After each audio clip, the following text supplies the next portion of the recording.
Afternoon guys, welcome to SPTC. आज है 19 April, Saturday है, इंडियन मार्केट क्लोज है, तो हम लोग ट्राई अपना कर रहे हैं आज बीटीसी एथिक मार्केट में, जिसमें हम आज ट्रेड कर रहे हैं सोल सोल कॉइन में। सोल में ट्रेड कर रहे हैं। ट्रेड हमने लिया है, तो बड़े टाइम फ्रेम से एक बार डिस्कस कर लेते हैं कि किस तरीके से ट्रेड लिया गया है। इंटरेस्टिंगली ट्रेड लिया गया है, तो चांसेस तो है कि एसएल भी लेके जा सकता है। बहुत इंटरेस्टिंग है, बहुत नया है, इसलिए लिया गया है।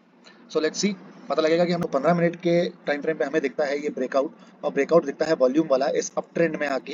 ये ब्रेकआउट मिला, पीछे कोई हमें सपोर्ट जोन नहीं मिला, और पीछे अगर रेजिस्टेंस जोन है भी तो वो 5-6 बार टच हो चुका है ऑलरेडी, तो उसको कंसिडर हम नहीं कर रहे।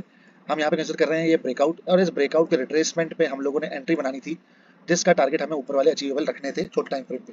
तो छोटे टाइम फ्रेम पे हम लोग जब जाते हैं तो हम देखते हैं कि एक बार ड्राइंग डालते हैं कि स्टॉक ये रिट्रेसमेंट पे हमें बाय करना था। इस रिट्रेसमेंट पे आके स्टॉक बिहेव क्या कर रहा है?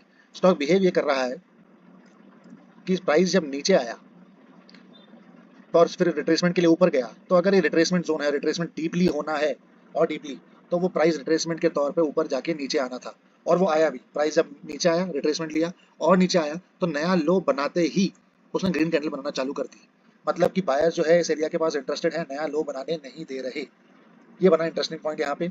और उसमें भी हमें मिलता है कि लो कैंडल्स बन रही है रेड वाली, फिर बनी एक डॉजी कैंडल जिसमें हुआ डिसीजन पेंडिंग, फिर बनती है एक बहुत बड़ी ग्रीन कैंडल। वैसे भी हम बड़े टाइम फ्रेम पे अप ट्रेंड में है, छोटे टाइम फ्रेम पे भी अप ट्रेंड में है, रिट्रेसमेंट पे हमें ऐसा बिहेवियर दिखता है।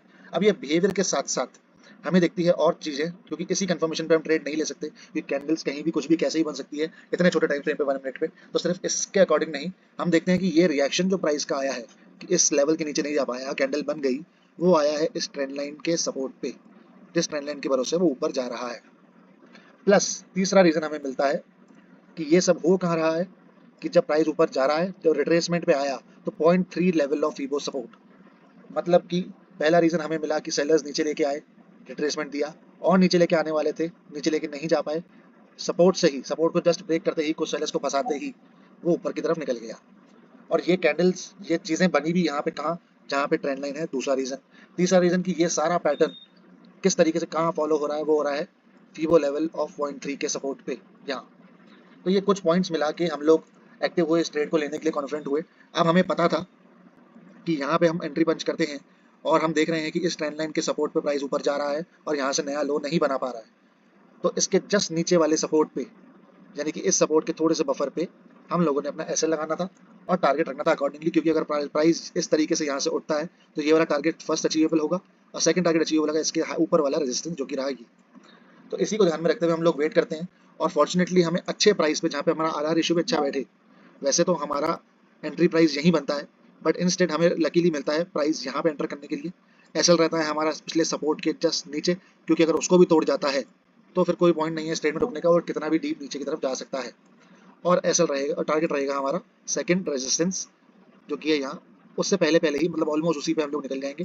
तो 1:6.55 के आरआर रेशियो पे हम लोगों ने ट्रेड लिया, बहुत छोटा ट्रेड लिया, क्योंकि बहुत नया तरीके से, बहुत इंटरेस्टिंग तरीके से ट्रेड लिया है हमने।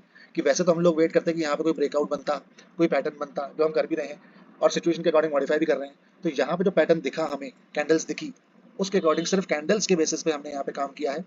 तो छोटे ट्रेड के लिए इसको कंसिडर किया है हमने। अब वही हुआ जैसा हम देख रहे थे, कि हमारे एंटर होने के बाद ये फिर से नीचे आया, सेलर्स पे से नीचे लेके आए, ताकि जो सेलर्स यहाँ ट्रैप हुए हैं, और सेलर्स को यहाँ भी ट्रैप किया है इसने। और देखिए पुराने सपोर्ट से पहले पहले ही उसने लगातार ग्रीन कैंडल्स बनाना चालू कर दी। मतलब कंफर्मेशन और मिल गई हमें कि यहाँ पे जो बायर्स हैं वो नीचे ले जाने में इंटरेस्टेड नहीं है। प्राइस जैसे ही नीचे आ रहा है वो ऊपर पुल हो रहा है, मतलब कि सेलर्स ट्रैप हो रहे हैं यहाँ पे। यहाँ पे नीचे आया, ग्रीन कैंडल्स बन गई, सेलर्स ट्रैप हो गए। अब उनके स्टॉप लॉसेस यहाँ और यहाँ कहीं पड़े हैं, उनको हिट करना ही हमारा टारगेट रहेगा। तो टारगेट 1 के आसपास अभी भी टेंडर कर रहा है, थोड़ा सा टारगेट 1 के ऊपर ही क्रॉस करता है हल्का सा, तो अपना एसएल भी हम शिफ्ट कर लेंगे। और वेट करते हैं कि ये एंट्री किस तरीके से रिएक्शन देती है हमें, ताकि सीखने को और मिले और हमारे रिकॉर्ड में और अच्छा पोर्टफोलियो हमारा बन सके।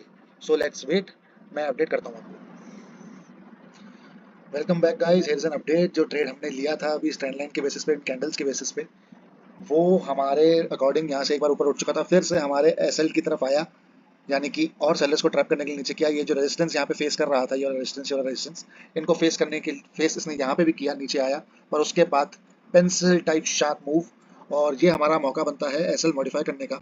तो वैसे तो हम लोग इस यहाँ पर एक बार यहाँ से उठने के बाद एसएल मॉडिफाई कर देते, पर अब इसने इतना अपमूव तेज दिखाया है और टारगेट के ऑलमोस्ट पास में है, तो अपना जो एसएल है हम लोग काफ़ी छोटा कर देंगे, क्योंकि यहाँ पे जो है मेजर रेजिस्टेंस है जिसका रिएक्शन हमें दिख सकता है जब ये नीचे आएगा।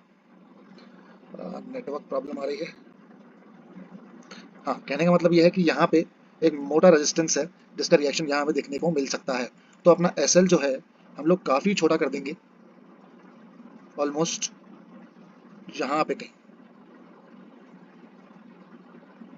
जहाँ पे कहीं ऐसा लग देंगे इसके जस्ट नीचे, ताकि हमारे को जाने के लिए ज़्यादा चीज़ ना जाए और हम लोग इस ट्रेड में सक्सेसफुली या तो प्रॉफिट लेके निकलें या लॉस जितना कम पॉसिबल हो उतना कम। तो एसएल हमने यहाँ लगा दिया है, अब एसएल को अगर एग्जैक्टली लगाएं तो यहाँ पे कहीं है, और हमारा जो आर आर रेशियो बन चुका है 1:3.65 के आसपास। तो अब अगर ये जाता है ऊपर तो टारगेट हिट करेगा, नीचे आता है तो देखते हैं क्या रिएक्शन रहता है, क्योंकि ये जो रेजिस्टेंस है ये यहाँ पे सपोर्ट बन सकता है और ये ऊपर की तरफ क्रॉस कर सकता है। पर जो ये वाला रेजिस्टेंस है ये अगर बहुत ज़्यादा हैवी हुआ तो ये इसको नीचे की तरफ पुल दे देगा और ऐसे ले जाएगा। तो इस पॉइंट के बाद हम ज़्यादा नहीं रुकेंगे, इसको हम लास्ट सपोर्ट मानते हुए रुके हैं। सो लेट्स वेट, अगर थोड़ा सा और ऊपर जाता है ये रिजेक्शन कैंडल्स के आसपास भी, तो अपना जो एसएल है वो हम कॉस्ट पे लगा लेंगे, ताकि जो लॉस होना है वो बिल्कुल मिनिमम हो जाए। ये जो रिजेक्शन लेवल है इसके भरोसे हम लोग अपना ट्रेड का जो प्रॉफिट है वो नहीं छोड़ेंगे। अब टारगेट के आसपास ट्रैवल कर रहा है तो देखते हैं किस तरीके से रिएक्ट करता है, वेट करते हैं। टाइम लैप्स में हम छोड़ देते हैं कि किस तरीके से स्टॉक रिएक्ट करता है। सो आपके सामने रहेगा।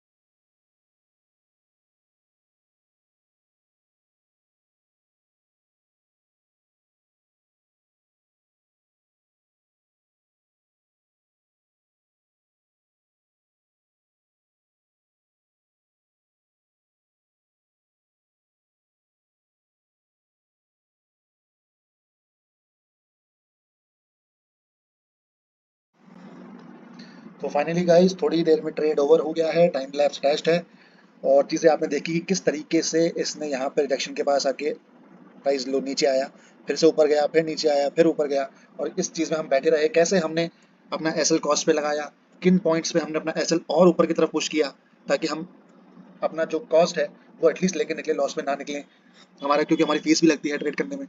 अब जो हम देख रहे हैं ये देखिए, एग्जैक्ट पॉइंट से हमारा टारगेट जिस कैंडल पे अचीव हुआ है उसी कैंडल ने इतना नीचे का लो बनाया, इतनी बड़ी कैंडल बनाई कि हमारा ये वाला जो एसएल था ऑलमोस्ट ये भी हिट हो सकता है अगर ये क्रॉस होगी तो कितना इंपॉर्टेंट है ये जानना। यहाँ पे ये इंपॉर्टेंट नहीं है कि हमारा टारगेट हिट हो गया, ये तो इंपॉर्टेंट है क्योंकि हमने एनालिसिस किया, टारगेट चाहिए था, प्रॉफिट भी जरूरी है। यहाँ इस कैंडल की इंपॉर्टेंस में हम ये नहीं दिखा रहे हैं कि कैसे हमारा टारगेट हिट हुआ और कितने हम सटीक हैं, नहीं, हम ये दिखा रहे हैं कि कैसे अगर हमारा टारगेट 0.001 पैसे से भी ऊपर होता तो कैसे हमारा सारा प्रॉफिट, बना बनाया प्रॉफिट अभी एसएल की तरफ आ जाता और शायद हिट भी कर जाता। तो ये चीज़ें रिकॉर्ड करने के लिए, काम करने के लिए बहुत अच्छी हैं। यही चीज़ें हमें रिकॉर्ड करनी थी, जो हमारा एक्सपीरियंस रिकॉर्ड करना था वो हम रिकॉर्ड कर रहे हैं। और ये था हमारा ट्रेड, सीखने को, देखने को, एक्सपीरियंस के लिए बहुत कुछ मिला। पहली बार हमने ट्रेड लिया जो ट्रेंड लाइन के डिपेंडेंट था। वैसे हम लोग ब्रेकआउट के बेसिस पे भी ट्रेड लेते हैं, पैटर्न्स के बेसिस पे लेते हैं, पर पहली बार हमने ट्रेंड लाइन के बेसिस पे लिया and we had a good experience. तो इस एक्सपीरियंस के लिए, ट्रेड के लिए, thank you for watching and I will keep recording and keep trading.